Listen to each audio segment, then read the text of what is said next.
আসসালামু আলাইকুম, কেমন আছেন সবাই? আশা করি ভালো আছেন, আমিও ভালো আছি। আপনাদের দোয়ায় তো চলে গেলাম সকাল সকাল আজকে নিউরোসায়েন্স হসপিটালে। এই যে হসপিটালে আমি চলে আসলাম। এইখানে আসার পর সকাল 7টা বাজে আসলাম। আইসা এখানে আসতে আসতে আমার 7:30 বাজে। তো এইখানে আইসা এখন আমি দেখতেছি আজকে মানুষজন একটু কম।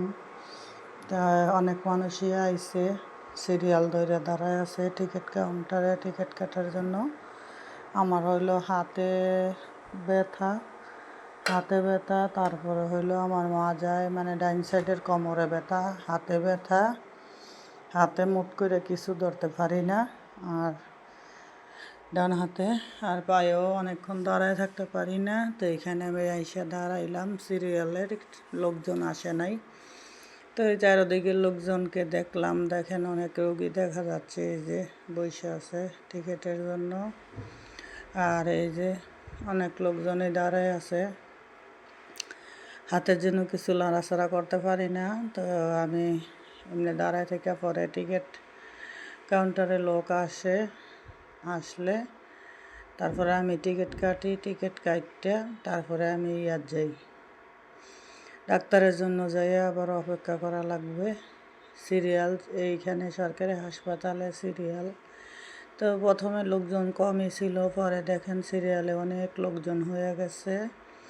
তো এইখানে যে আমি দাঁড়ায় আছি, কিন্তু আমার টিকিটের সময় এখনও হয় নাই।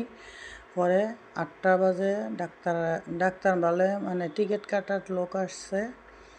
তো এইখানে দাঁড়া আমি চারদিকে এই যে ভিডিও করতেছি মোবাইলে। তো এইখানে আসলাম, বসলাম ডাক্তারের কাছে সিরিয়ালে।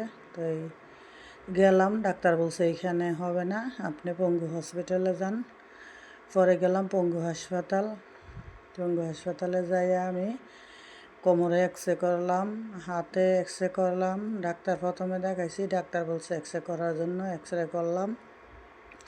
পরে কইরা আবার ডাক্তারের কাছে নিয়ে গেলাম। ডাক্তার বলছে আমার হাতে না মানে গাড়ের হাড় ফাঁকা হয়ে গেছে, গাড়ে পরীক্ষা দিছে আর কোমরে পরীক্ষা দিছিল, এক্সরে করাইছি। পরে বলছে যে কোমরে হাড় ক্ষয় গেছে মানে ফাঁকা হয়ে গেছে, আর গাড়েরও হাড় ফাঁকা হয়ে গেছে, এই জন্য হাতে এইভাবে ব্যথা হয়। আর ওষুধ লেখা দিছে, বলছে যাইয়া খান, 1 মাসের ওষুধ লেখা দিছে, আবার 15 দিন পর যে দেখা করতে বলছে। তা আমি বাসায় আসলাম, আইসা কতক্ষণ শুয়ে আসছিলাম, ভালো লাগে নাই। আর তারপরে উঠলাম, উঠতে রান্নাবান্না করা লাগবো। পরে উঠলাম, আজকে টমেটো দিয়ে পালং শাক দিয়ে রান্না করব। তো শাক আমি আগের দিনই আইনা বাচ্চা রাইখা গেছিলাম, এখন উঠছি রান্না করার জন্য। এই যে রান্নাবান্না করতেছি, গম ভাব। তো রান্নাবান্না করে আমি গোসল করব। তো শুয়ে আসছিলাম অনেকক্ষণ, শরীরটা ভালো লাগতেছিল না, আর রান্না করতেও ভালো লাগছিল না। কী করার, পেট আছে, রান্না করা লাগবে। এই যে পালং শাক দিয়ে টমেটো দিয়ে আর রুই মাছ দিয়ে রান্না করব, একটাই তরকারি রান্না করব।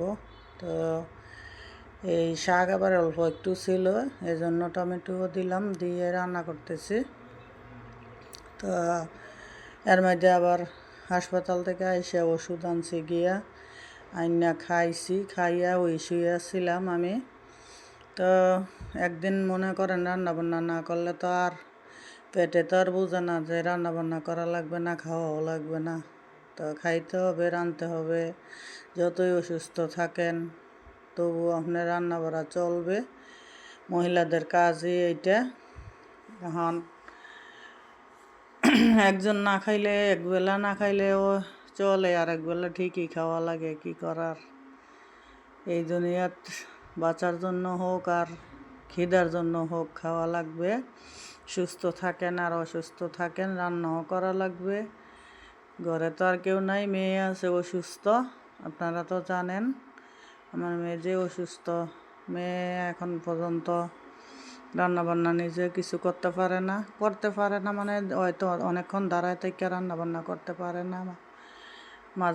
মাজায় মানে পায়ে অপারেশন করা না, এই জন্য 5-10 মিনিট করে মানে ঘরে একটু খালি হাঁটাহাঁটি করতে করে। আর অনেকক্ষণ দাঁড়ায় যে রান্না করব এখনও এরকমই আসে নাই। আল্লাহর রহমতে পারবো, অবশ্যই আপনাদের দোয়া থাকলে অবশ্যই পারবো। আগের চেয়ে আল্লাহর রহমতে আমার মেয়ে অনেক সুস্থ হয়েছে পায়ে। তো এখন রান্নাবান্না শেষ করে গোসল করব, ভাত খাবো।